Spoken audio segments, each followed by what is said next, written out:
This video shows how to use the Screenshot Reader in Read&Write for Google Chrome.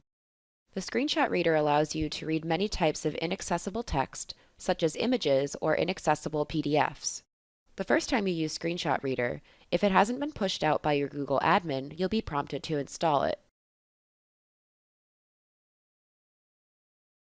Once installed, just refresh your web pages to get started.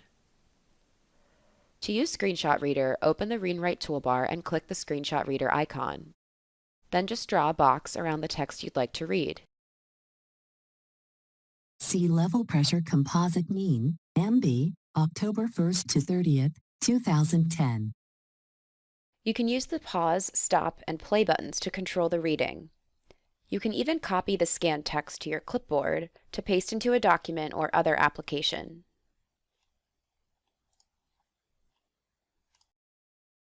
This works the same way on images or inaccessible text in Google Docs, Google Slides, and PDFs. Developmental pathway. To learn more about Read&Write, visit texthelp.com.